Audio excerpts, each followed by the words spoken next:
কতবার তোমাকে বলেছি টোনা, এত সৎ হতে হবে না। দেখলে তো, অতিরিক্ত সৎ হওয়ার কারণে আজ আমাদের পথে পথে ঘুরতে হচ্ছে। বাড়ি গাড়ি কোনো কিছুই নেই আমাদের। মাই মাই, আমি হাঁটতে পারছি না মাই, আমার বড্ড কষ্ট হচ্ছে, উঠতেও পারছি না, বড্ড টানে ব্যথা করছে, আবার অনেক খিদেও পেয়েছে। আর কি কি সমস্যা আছে তোর শুনি? তোর বাবাকে বলতে পারিস না? আমার হয়েছে যত জ্বালা, চুপচাপ হাঁটতে থাক, দেখি কোনো আশ্রয় পাই কিনা। আহা টুনি, তুমি মেয়েটাকে বকো না তো, ওর তো কোনো দোষ নেই, ও হলো ছোট ছানা। মা টুকি, তুই একটু কষ্ট পাস না। এই তো সামনে আমরা একটা বাড়ি বানাবো। আর টুনি, তুমি দেখো, আমার সাথে তার পুরস্কার আমি একদিন ঠিক পাবো। আমি জাদু শক্তিকে আমি কখনো খারাপ কাজে ব্যবহার করব না। টোনা টুনি এভাবেই মেয়েকে নিয়ে অজানা উদ্দেশ্যে হাঁটতে থাকে। তারা হাঁটতে হাঁটতে একটা অচেনা বনে চলে আসে। বাহ, বনটা কত সুন্দর গোছালো আর পরিপাটি। টুনি, চলো আমরা এ বনে আশ্রয় নেই, দেখি কোনো গাছের নিচে বাড়ি বানাতে পারি কিনা। টোনা টুনি একটা ফাঁকা জায়গা পেয়েও যায় বাড়ি বানানোর জন্য, কিন্তু এমন সময় ঘটে যায় এক বিপত্তি।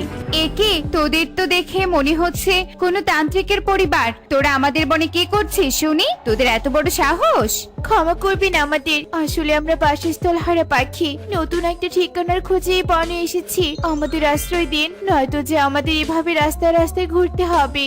না না, আমরা কোনো তান্ত্রিককে আশ্রয় দিতে পারবো না। তোরা তো জাদু শক্তি জানিস, যদি আমাদের কোনো ক্ষতি করিস। না না, আমার বাবা কারো কোনো ক্ষতি করেন না, তোমরা বিশ্বাস করো। আচ্ছা না, এই তুই চুপ কর। এই তোরা কি বলিস? হ্যাঁ হ্যাঁ, আমরা আশ্রয় দিতে পারবো না, আমাদের ক্ষতি হোক তা আমরা কিছুতেই চাই না। সবার এমন চিৎকার আর হট্টগোলে সেখানে বনের মোরলীগল চলে আসে। কি হয়েছে তোদের? এখানে এত হট্টগোল কেন শুনি? দেখুন মোরল বাবু, এই তান্ত্রিক পরিবার নিয়ে আমাদের বনে আশ্রয় নিচ্ছে। এই তান্ত্রিক যদি আমাদের ক্ষতি করে। না না মোরল বাবু, আপনি বিশ্বাস করুন, আমি আপনাদের কোনো ক্ষতি করব না। ঠিক আছে, তোরা আশ্রয় নিতে পারিস। আর শোনো বনবাসীরা, তোমরা কাউকে আগেই বিচার করবে না, আগে ঠিকভাবে মিশতে হবে। এখন সবাই সবার বাড়িতে চলে যাও আর নিজেদের কাজে মনোযোগ দাও। এরপর পাখিরা চলে যায়। এদিকে টোনা টুনি থাকার জন্য কোনো মতে একটা ঘর বানায়। এভাবেই দিন কেটে যায়। টোনা, তোমরা বাড়িতেই থাকো, আমি পানি নিতে যাচ্ছি, দেখি কোথাও পানি পাই কিনা।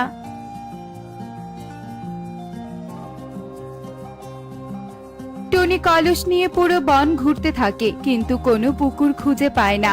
একি, এত সুন্দর একটা বন, কিন্তু কোনো পুকুর কিনা নেই, তাহলে এরা পানি কোথায় পায়? এই যে দাদা, শুনছেন, এই বনে পুকুর কোথায়? এই বনে কোনো পুকুর নেই, একটা মাত্র সম্বল আমাদের পাশেই দক্ষিণের ছোট নালা, ওই পাহাড় বেয়ে এসেছে, ওই নালার পানি দিয়ে আমাদের সকল কাজবাজ চালাই। এত বড় বন আর একটা কিনা নালা, যাই পানি নিয়ে আসি, নতুন বাড়িতে আবার অনেক কাজ আছে, গোছাতে হবে।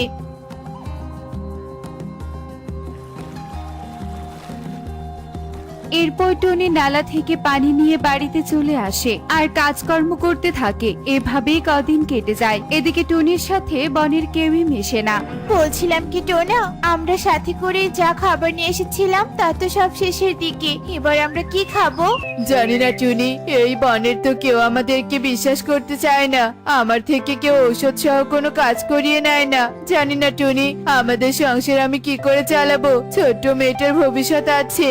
বলছিলাম কি টোনা, আমি তো সারাদিন বাড়িতে শুয়ে বসে থাকি, দেখি আমাকে কোনো ঝিয়ের কাজ দেয় কিনা কেউ। সে কি কথা টুনি, আমি থাকতে তুমি কিনা কাজ করবে? তুমি এত ভেবো না তো টোনা, তোমরা বাবা মেয়ে বাড়িতেই থাকো, আমি বের হচ্ছি। সারাদিন কাজ করতে করতে আমার আর ভালো লাগে না। এর থেকে বাপের বাড়িতে আমি কত সুখে ছিলাম আগে। ধুর ধুর, হে কি তুই ওই নতুন পাখি না? আমার বাড়িতে কি চাই তোর? বলছিলাম কি দিদি, আমার একটা ঝিয়ের কাজের খুব দরকার, আমাকে একটা কাজ দিবে, বাড়ির সব কাজ করতে পারি আমি। মরণ, এদিকে কালু আমাকে ঝি বানিয়ে রেখেছে, আর তুই কিনা এসেছিস আমার কাছে কাজ চাইতে? যা, চলে যা বলছি।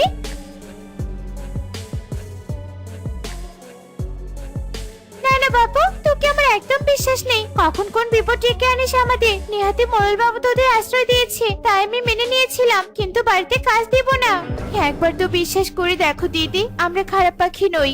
না না, অপরিচিত পাখিকে আমি কোনো বিশ্বাস করি না, চলে যা বলছি।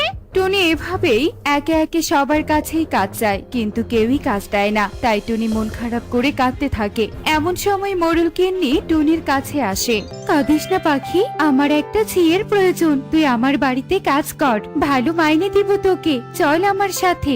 ইগলি টুনিকে নিয়ে তার বাড়িতে যায় আর একটা কাজ পেয়ে টুনি ভীষণ খুশি হয়। এতে তাদের পরিবারের অভাব কিছুটা হলেও কমে যায়, কিন্তু টোনাকে কেউ কোনোভাবেই বিশ্বাস করে না।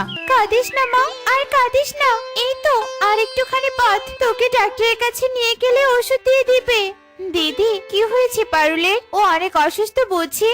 সে শুনে তুই কি করবি? তুই কি ডাক্তার? অযথা আমার সময় নষ্ট করিস না তো, আমাকে যেতে দে। চত্ব সব। বলছিলাম কি দিদি, টোনা অনেক ভালো ওষুধ দিতে পারে, ও অনেক ভালো তান্ত্রিক, একবার তোমার মেয়েকে ওষুধ খাইয়ে দেখো। তোদের কোনো বিশ্বাস করি না, চলে যা বলছি। সখী সেখান থেকে চলে যায়। এভাবেই দিন কাটতে থাকে। এদিকে একদিন ঘটে যায় এক বিপত্তি। হঠাৎ নালার পানি এক রাতেই শুকিয়ে যায়। এতে পাখিরা ভীষণ আতঙ্ক হয়ে পড়ে। হায় হায়, এমন ঘটনা তো আগে কখনো ঘটেনি, তাহলে আজ এমন হলো কেন? এভাবে পানি শুকিয়ে যাওয়া তো সম্ভব নয়। এবার তবে আমরা পানি কোথায় পাবো? আমাদেরকে তো এবার পাশের বন থেকে পানি নিয়ে আসতে হবে। আমার তো মনে হয় ওই তান্ত্রিক এসব জাদুর মাধ্যমে করেছে। যেই দেখেছে আমরা ওদের মূল্য দিচ্ছি না, অমনি প্রতিশোধ নিচ্ছে, কারণ ওরা জানে আমাদের আর কোনো পানির উৎস নেই। হ্যাঁ হ্যাঁ, ঠিক ঠিক, এবার ওই তান্ত্রিকের পরিবারকে শাস্তি দিতেই হবে। চলো সবাই।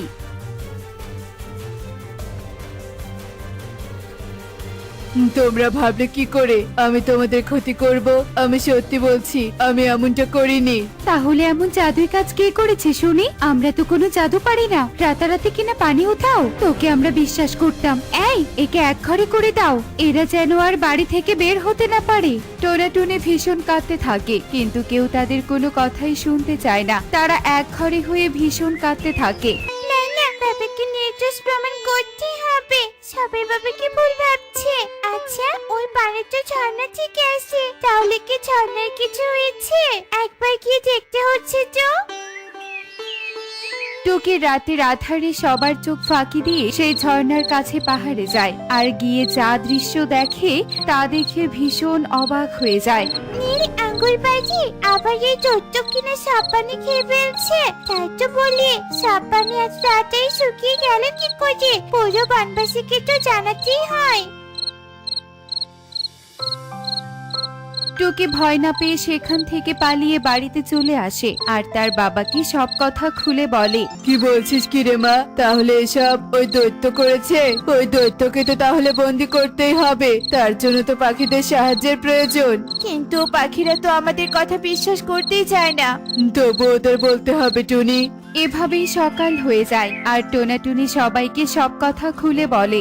আমি তোমাদের মিথ্যে বলছি না, একদম সত্যি বলছি। প্রথমবারের মতো বিশ্বাস করো আমাদের, নয়তো যে আমাদের অনেক বড় বিপদে পড়তে হবে। কতদিন আর অন্য বন থেকে পানি নিয়ে আসবে?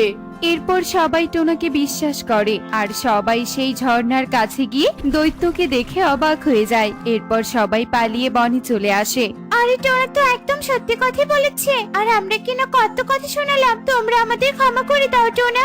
হ্যাঁ হ্যাঁ, আমাদের ক্ষমা করে দাও আর আমাদের এই বিপদ থেকে উদ্ধার করো।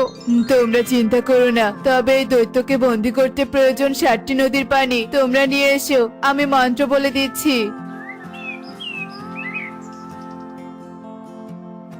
এরপর পাখিরা 7 নদীর পানি নিয়ে আসে আর টোনা মন্ত্র বলে ঝর্ণার পানিতে মিশিয়ে দেয় চুপি চুপি, আর দৈত্য সেই পানি খেতেই বন্দি হয়ে যায়। কে কে আমাকে বন্দি করলো? কে? অনেক আমাদের বিপদে ফেলেছিস, এবার থাক এখানে বন্দি হয়ে। এরপর সবাই মিলে বনে চলে আসে আর সবাই টোনা টুনির কাছে ক্ষমা চেয়ে আপন করে